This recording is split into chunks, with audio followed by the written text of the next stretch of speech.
Sir Revanth Reddy గారు దావోస్లో పర్యటిస్తున్న సందర్భంగా ఒక ప్రెస్ మీట్లో ఆయన మన అయోధ్య రామ మందిరం ప్రాణ ప్రతిష్ఠ ఈ నెల 22న జరగబోతుంది కదా సార్. దీనిపైన మోదీ గారి పైన విమర్శలు చేయడం చూస్తున్నాం. అంటే ఆ, నిజమైన హిందూ ఎవరు కూడా అక్కడికి వెళ్ళరు, అసలు ఆ నిర్మాణం పూర్తి కాకముందే ఇక్కడ ప్రాణ ప్రతిష్ఠ చేయడానికి గల కారణాలు అందరికీ తెలిసిందే అంటూ ఆయన విమర్శించడం చూస్తున్నాం సార్ మోదీ గారి ఆయన ప్రభుత్వం పైన. సో దీనిపైన మీ ఒపీనియన్ ఏంటి ఆయన మాటల పైన? ఇది రాజకీయ కోణమేనండి. హ్మ్. హిందూ పోరు అనేది నేను దాన్ని అంగీకరించను. రాజకీయ కోణమే, తప్పులేదు. అంటే ఇప్పుడు ఆయన ఒక కాంగ్రెస్ పార్టీ ముఖ్యమంత్రిగా ఉన్నప్పుడు పాత్రికేయుడు అడిగిన క్వశ్చన్కి చెప్పుకుంటారు తప్ప ఆయన కోరిక ఎలుక్కునేది అయితే ఉండదు నాకు తెలిసి, రేవంత్ రెడ్డి గారి బిహేవియర్ ప్రకారం. అంటే ఆయన పరిపాలన చూస్తున్నాం కాబట్టి. సో ఇంకోటి ఏంటంటే ఇప్పుడు ఈయన ఇచ్చిన స్టేట్మెంట్ రేవంత్ రెడ్డి గారు అన్న మాట చాలామంది విమర్శించారు ఆ మాట మీద. ఎందుకంటే మోదీ గారు లేదా బీజేపీ మతతత్వం పార్టీ కేవలం ఇంకా 2 నెలల్లో ఎన్నికలు ఉన్నాయనే ఉద్దేశంతోనే ఇటువంటి పోకడలకు పోతుంది, ఊరికే రాజకీయ రంగు పులుముతోంది, దానికి మతమనే రంగు పులుముతోందని విమర్శలు ఈయన చేసిందే కాదు, ఇంతకన్నా ప్రముఖులు ఇంతకన్నా ఘోరంగా ఘాటుగా చేసిన విమర్శలు కూడా ఉన్నాయి, లేకపోలేదు.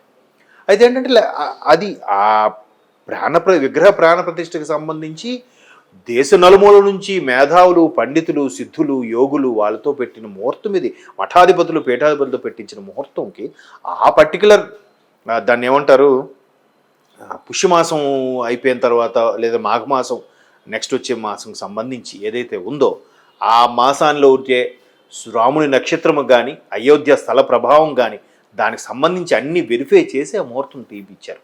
అక్కడ ఇప్పుడు మనం కూడా పూర్తి అవ్వకముందే ముహూర్తం అన్నారు. కొన్నిసార్లు మీరు అబ్జర్వ్ చేయండి, వుడ్ వర్క్ అవ్వదు, లేదంటే ప్లాస్టరింగ్లు అవ్వవు, అరే మళ్ళీ ముహూర్తాలు లేవు కదా, ముందు గృహప్రవేశం చేసేస్తుంటాం కదా. మరి దాన్ని తప్పు పట్టేది ఎలా పడతాం? ముందు ఆ ముహూర్తం బలమైనది, అది ఎంత సంకల్పంతోని ఎన్నో సంవత్సరాలుగా ఫైట్ చేస్తూ గెలుచుకున్న యావత్ భారతదేశం అంతా జై శ్రీరామ్ జై శ్రీరామ్ నినాదాలతో మారుమోగిపోతున్న సందర్భం, దాన్ని మరి ఎలాగ రక్తి కట్టించాలి? అంత బలమైన ముహూర్తం ఉంటే కానీ, బలమైన ముహూర్తం ఉంటేట మీరు చాలామంది పండితులు చెప్తుంటారు, ముహూర్త బలము ఎంత గట్టిది అంటే అమ్మాయి అబ్బాయికి ఇష్టం లేకపోయినా ఒకరినొకరు ఆ ముహూర్త బలము కానీ కట్టి పడేసిందంటే లైఫ్ లాంగ్ వాళ్ళు కలిసి జీవిస్తారట. అంటే ముహూర్త బలము సరైన సిద్ధాంతి, సరైన వాడు కరెక్ట్గా పెట్టగలిగితే దాన్ని నోబడీ కెన్ స్టాప్. అంత బలం ఉంటుంది ముహూర్తం అంటే, అది నేను నమ్ముతాను దాన్ని. సో ఆ బలంతో పెట్టారు. ఆయన మేబీ ఆయన జన్మ నక్షత్రమో లేదంటే మోడీ గారి నక్షత్రం ఎవరైతే అక్కడ క్రతువులో కూర్చొని చేయబోతున్నారో వాళ్ళ పేరు బలం కూడా ఉంటుంది. పేరు బలం మీరు అబ్జర్వ్ చేస్తే ఇప్పుడు కొంతమంది గృహప్రవేశం గట్రా చేసేటప్పుడు భార్య పేరు మీద ఉంటుందా, భర్త పేరు మీద ఉంటుందా, లేదా భార్య భర్త ఇద్దరు నక్షత్రాలు కలుస్తున్నాయా లేదా, అట్లాంటిది అబ్జర్వ్ చేసే ముహూర్తం తీస్తారు. ఇక్కడ కూడా అలాగే తీసుంటారు. బట్ ఆయన ఒక రాజకీయ ప్రత్యర్థిగా, వీళ్ళు బీజేపీ వాళ్ళ కాంగ్రెస్ కాబట్టి ఏదో ఒకటి అనాలి, పైగా మీడియా మిత్రుడు అడిగిన దానికి ఏదో ఒకటి చెప్పాలి, బస్ ఆ ఉద్దేశంతో అని ఉండొచ్చు. కానీ అది అంత ఆషామాషి విషయం కాదు. హిందువుడు అనేవాడు మీరు రోజుకు ఒక వార్త చూస్తే ఒక 96 ఏళ్ల ముసలావిడ ఈ అయోధ్యలో అది రామ మందిరం కట్టి దానికి వెళ్తాము అనుకునే వరకు కూడా ఆవిడ మౌనవ్రతం వేయలేదంట. సుమారుగా 21 సంవత్సరాలు మౌనవ్రతంలో ఉండేదంట. నెలలో ఒక్కరోజు మాత్రమే కుటుంబ సభ్యులతో గంట మాట్లాడేదంట. ఈ 21 సంవత్సరాలు కూడా మాట్లాడలేదు. అది అంటే అటువంటి హిందువులు, అటువంటి రామభక్తులు తప్పించిపోయి ఉన్న సందర్భం అది ఆయన రాజకీయంగా చేసిన స్టేట్మెంట్ అని నేను భావిస్తున్నాను. అది కూడా తప్పదు, ప్రత్యర్థి పార్టీలో ఉన్నారు కాబట్టి, బీజేపీకి కాంగ్రెస్కి పోటీగా ఉంది కాబట్టి ఏదో ఒకటి మాట్లాడాలి, అనాలి, ఏదైనా ఒకటే.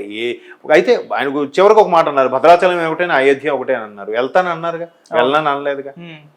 ఇంకోటి ఏంటంటే బీజేపీ ఇంతకుముందు కూడా డిమాండేషన్ ఇచ్చింది నోట్లకు సంబంధించి, అది చాలా పెద్ద డెసిషన్. సరిగ్గా ఎలక్షన్స్ ముందే దానికి అవన్నీ ఇలా చేస్తుంది అని కూడా కొన్ని రకాల వార్తలు మేబీ అయ్యుండొచ్చు. ఇప్పుడు కూడా ఎలక్షన్స్ ముందే మళ్ళీ రామ మందిరం ఓపెనింగ్ చేస్తుంది కాబట్టి మళ్ళీ ఒక్కసారి ఆ ఓట్లని వాళ్ళకే పడేలా చేసుకుంటుంది మేబీ. మరి ఇంతకుముందు ప్రభుత్వాలు ఎందుకు చేయలేదు, ఎందుకు చేయలేకపోయి? ఒకవేళ ఇలా చేయడం వల్ల వాళ్ళకి కూడా తెలియదా, ఒక రకమైన మైనారిటీ సంబంధించిన ఓట్లన్నీ పోతాయని తెలుసు కదా, అయినా వాళ్ళు ఎందుకు చేస్తున్నారు?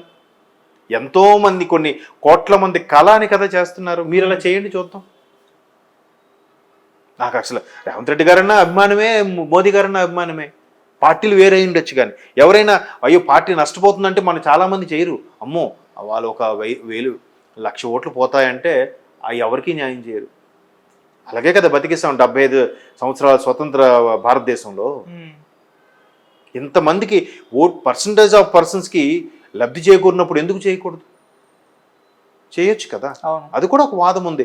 చాలామంది అంటే నా అభిప్రాయం కూడా చెప్తున్నా. ఇప్పుడు లౌకిక రాజ్యం మంది అంటారు, అంటే మత ప్రమేయం లేని రాజ్యం లౌకిక రాజ్యం. మరి అలాంటప్పుడు Hindi national language, official language అని అంటున్నారు కొంతమంది. నేషనల్ లాంగ్వేజ్ కాదు, అఫీషియల్ లాంగ్వేజ్ అంటున్నారు. ప్రతి దగ్గర కూడా హిందీ, ఇంగ్లీష్తో పాటు హిందీలో కూడా పేరు ఉంటుంది. ఎందుకు ఒక్కదానికి దానికి ప్రాధాన్యత ఇచ్చారు? అంటే ఎక్కువ రాష్ట్రాలు హిందీ మాట్లాడతాయి కాబట్టి హిందీకి ప్రాధాన్యత ఇచ్చారు కదా. మరి ఎక్కువ మంది పర్సంటేజ్ హిందువులు ఉన్నారు కాబట్టి హిందూపరమైన రాజ్యం అని డిక్లేర్ చేయొచ్చుగా, చేయకూడదా? అది చేసే సత్తా ఎవరికైనా ఉందా? ఓట్లు పోతాయి, ఓట్ల రాజకీయాలు. ఓటర్లను చాలా ఒక వర్గానికి చెందిన వారు మనకు ఓట్లు వేయరు అనుకునే వాళ్ళు కూడా ఉన్నారు. అంతకుముందు ట్రిపుల్ తలాక్ సంబంధించి క్యాన్సిల్ చేశారు. క్యాన్సిల్ చేస్తే ఓన్లీ ఆ పర్టికులర్ మైనార్టీకి సంబంధించిన ఓట్ల కోసమే బీజేపీ ఇలా బిహేవ్ చేసిందని. పోనీ అలాగే అనుకోండి, మీరు ఎందుకు చేయలేదు? అంతే కదా. అందరూ ఆడామగా ఇద్దరూ సమానమే. మరోవైపు 33% చట్టసభల్లో కూడా ఇస్తున్నప్పుడు, అందరికీ సమాన హక్కులు కల్పించాలన్నప్పుడు, వేరే మతంలోకి అయితే మాత్రం ఆడవాళ్ళు దేవాలయాలు పంపించాడని చెప్పి రాద్ధాంతాలు చేయొచ్చు, సుప్రీంకోర్టులో వాదించవచ్చు. ఓ పర్టికులర్ మైనార్టీకి చెందిన సంబంధించిన అమ్మాయిల విషయంకి వస్తే మాత్రం వాళ్ళు ఆడవాళ్ళు కాదా? అక్కడ ఎందుకు ఆ నిబంధనలు? అక్కడ మాత్రం వాళ్ళ దాంట్లో చొరవ చూపకూడదు, వాళ్ళు దూరకూడదు అంటారు. మరి మిగతా మతాల ఆడవాళ్ళు దాంట్లోకి దూరిపోవచ్చా? కాదు కదా. కాబట్టి ఆయన ఈ అయోధ్య మందిరం, రామ మందిరం విషయం అయితేనేమి, ఎవరైతే ఆ బాబాజీ గారు, కళ్ళు లేని బాబాజీ గారు ఇచ్చిన విట్నెస్ కానీ, లేదంటే ఆయన ఎవరు సీనియర్ అడ్వకేట్ ఆయన కానీ, చాలామంది సుదీర్ఘంగా ఒక లైఫ్ టైం దానికి డెడికేట్గా చేసి వాదించి దానికి ఎందుకు, దానికి మూలాలేంటి అని కూడా వాదించి చేసుకోగలిగారు. కోర్స్ అంటే దాంట్లో కొంత వాస్తవం ఉండొచ్చు, కొంత అవాస్తవం ఉండొచ్చు, లేదా వాస్తవానికి ఎక్కువగా బలం చేకూర్చేలా మరికొన్ని యాడ్ చేసి ఉండొచ్చు. తప్పదు. ఇప్పుడు అటువైపు వాళ్ళు మాకు చెందింది అని ప్రైడ్ చేయడం కూడా తప్పు లేదు. ఎందుకంటే వాళ్ళు తెలిసిన వరకు వాళ్ళకి సంబంధించిన ఉంది అది కాబట్టి అది వాళ్ళ అభిప్రాయం. బట్ మూలాలకు వెళ్తే మాదుందని చెప్పి వీళ్ళ అభిప్రాయం. సో ఇటువంటి నేపథ్యంలో దాని మీద మొదటి నుంచి కూడా రభస జరుగుతూనే ఉంది. ప్రతి ఒక్కరు కూడా విమర్శిస్తూనే ఉన్నారు, విమర్శించే వాళ్ళు విమర్శిస్తున్నారు, పొగిడే వాళ్ళు పొగుడుతున్నారు. డిమానిటైజేషన్ కూడా ఓట్లు రద్దు చేయడం, నోట్లని 2000 నోట్లు రద్దు చేయడం వల్ల ఎంతో బ్లాక్ మనీ కానీ, ఈ దొంగ నోట్లు కానీ చాలా వరకు పోయాయి. దానివల్ల బీజేపీకి ఎంత నష్టం వస్తుందని కూడా ఆలోచించకుండా డేరింగ్ డెసిషన్ తీసుకుందిగా కదా. ట్రిపుల్ తలాక్ కూడా ఎంతో ఇష్యూ వస్తుందని చెప్పి, బట్ దాన్ని డేరింగ్ డెసిషన్ తీసుకుని ఇప్పుడు అయోధ్య మందిరం మేబీ ఎలక్షన్స్ ముందు చేస్తున్న స్ట్రాటజీ ఏమో. నిజంగా నిస్వార్థంగా ప్రయత్నిస్తున్నప్పుడు కరెక్ట్గా ఎలక్షన్స్ వస్తున్నాయేమో, అక్కడికి అది సింక్ అవుతుందేమో.